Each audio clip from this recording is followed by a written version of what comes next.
বন্ধুরা, চুল উঠে যাচ্ছে, চুল ঝরে পড়ে যাচ্ছে, মাথায় চিরুনি দেওয়া যাচ্ছে না, চিরুনি ভর্তি চুল হয়ে যাচ্ছে, চুলটা লম্বা হচ্ছে না, মাথায় নতুন চুল গজাচ্ছে না, মাথায় টাক পড়ে যাচ্ছে। অনেক রেমেডি ইউজ করেছেন, কোনো রেমেডিতেই কাজ হচ্ছে না। আজকের এই দুর্দান্ত রেমেডিটা একবার ইউজ করে দেখুন, 100% গ্যারান্টি দিচ্ছি সকল সমস্যা দূর হবে। আর এই রেমেডিটা ছেলে মেয়ে ছোট বড় সবাই ইউজ করতে পারবেন। নমস্কার বন্ধুরা, আমি পাপিয়া। আমার এই ইউটিউব চ্যানেলে তোমাদের সকলকে জানাই অনেক অনেক স্বাগত আর ভালোবাসা। আজকে নতুন আরেকটি ভিডিও নিয়ে চলে এসেছি। আজকে ভিডিওটি হচ্ছে তোমাদের সাথে একটা চুলের রেমেডি শেয়ার করব। এই যে চুল উঠে যাচ্ছে আমাদের, নতুন চুল গজাচ্ছে না, চুলটা লম্বা হচ্ছে না, সেরকম একটা দুর্দান্ত রেমেডি তোমাদের সাথে শেয়ার করব।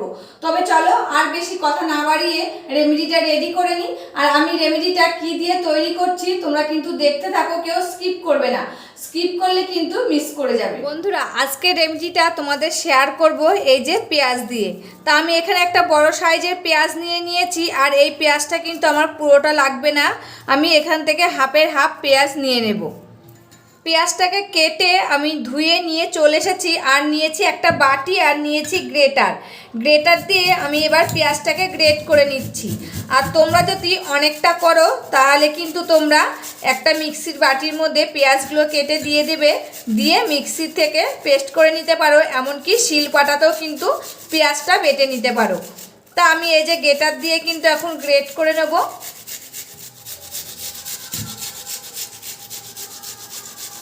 আর আমার মনে হয় ওইসব কিছু না করে একেবারে কিন্তু গ্রেটার দিয়ে গ্রেট করে নেওয়াই ভালো, তাতে কিন্তু তাড়াতাড়ি হয়ে যাবে। পেঁয়াজটা আমার গ্রেট করা হয়ে গেছে। এবার আমি হাতে পেঁয়াজটা তুলে নিয়ে এই বাটির মধ্যে কিন্তু পেঁয়াজটাকে চিপে নেব।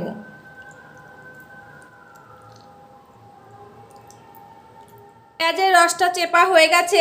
এবার আমি এর ভিতরে দিয়ে দিচ্ছি 1 চামচ কারি পাতার তেল। তোমাদের কাছে যদি কারি পাতার তেল না থাকে তোমরা কিন্তু নর্মাল নারকেল তেলটাও দিয়ে নিতে পারো। আমি আর একটা উপাদান দিয়ে দেব, এটা কিন্তু দিলেও হবে না দিলেও হবে।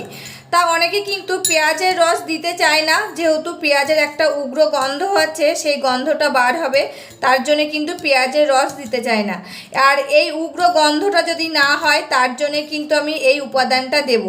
তা দেখো দিয়ে দিচ্ছি একটু লেবুর রস, ওই 1 চামচ মতো। এই লেবুর রসটা দিলে কিন্তু পেঁয়াজের যে উগ্র গন্ধটা রয়েছে সেটা কিন্তু আর থাকবে না।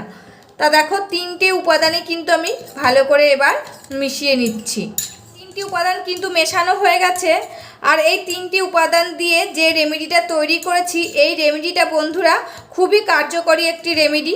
তোমাদের চুল পড়া তো বন্ধ করবেই, এমনকি নতুন চুল গজাবে। যেখানে তোমাদের টাক পড়ে গেছে সেখানে যদি তোমরা কন্টিনিউ লাগাতে থাকো, তোমরা দেখবে সেই জায়গায় কিন্তু নতুন চুল গজাতে শুরু করে দিয়েছে। আর চুলটা কিন্তু গোড়া থেকে শক্ত হবে, এমনকি মজবুতও হবে, আর চুলটা কিন্তু লম্বাও হবে। তাই 3টে উপাদান তো একসঙ্গে মিশিয়ে আমরা যদি সপ্তাহে 3 থেকে 4 দিন ইউজ করি, তোমরা মাস 3 ভিতরে কিন্তু হাতে নাতে রেজাল্টটা পেয়ে যাবে, যে দেখবে তোমাদের চুল পড়াটাও বন্ধ হয়েছে, চুলটা লম্বাও হয়েছে, এমনকি নতুন চুল গজিয়েছে। আর এই রেমেডিটা ছেলে মেয়ে সবাই কিন্তু ইউজ করতে পারবে। আর এখন কিন্তু ছেলেদের মাথায়ও টাক পড়ে যাচ্ছে, চুল উঠে যাচ্ছে, তার জন্য কিন্তু এরকম একটা ঘরোয়া পদ্ধতি রেমেডি তোমরা যদি ইউজ করো তোমাদের মাথার চুলও কিন্তু উঠবে না। তবে চলো, রেমেডিটা রেডি হয়ে গেছে। এবার আমি আমার বরমশাইয়ের মাথায় লাগিয়ে তোমাদের সাথে কিন্তু শেয়ার করব। বন্ধুরা, এই যে আজকের এই রেমেডিটা কিন্তু আমি আমার বরমশাইয়ের মাথায় লাগিয়ে দিচ্ছি। আর তোমাদেরকে তো আগেই বলেছি এটা ছেলে মেয়ে কিন্তু সবাই ইউজ করতে পারবে।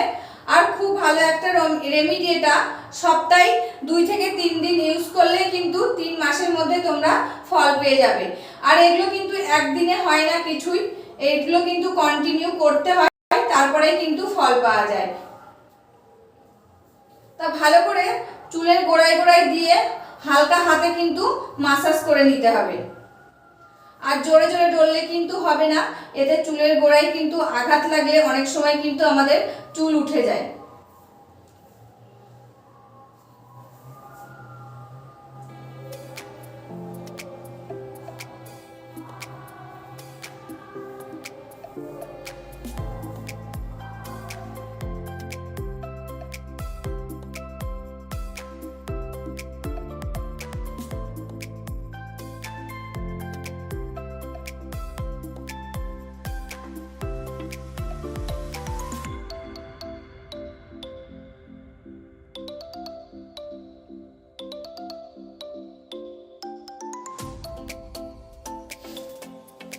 বন্ধুরা আমার সারা মাথায় কিন্তু দেয়া হয়ে গেছে। এবার আমি 2 থেকে 3 মিনিট পর্যন্ত হালকা হাতে মাসাজ করে নেব। নিয়ে এটা 2 ঘন্টা মাথায় রেখে দিতে হবে, দিয়ে কিন্তু স্নান করে নিতে হবে। তোমরা মাথাটা শ্যাম্পু দিয়েও ঘষে নিতে পারো, এমনকি শুধু কিন্তু জল দিয়ে ধুয়ে নিতে পারো। আর যারা একেবারে পেঁয়াজের গন্ধ সহ্য পারো না তারা শ্যাম্পু দিয়ে ঘষে নেবে। আর যারা পারো, আর কি বলতো, পেঁয়াজের গন্ধ খুব একটা বার হবে না, যেহেতু আমি লেবুর রসটা দিয়েছি তার জন্যে।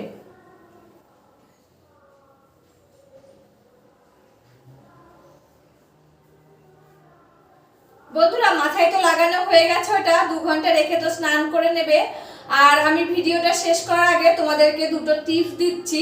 আমরা যখন মাথাটা ঘষে স্নান করে আসি তখন কিন্তু ভিজা চুলে কিন্তু মাথাটা আঁচড়ানো যাবে না।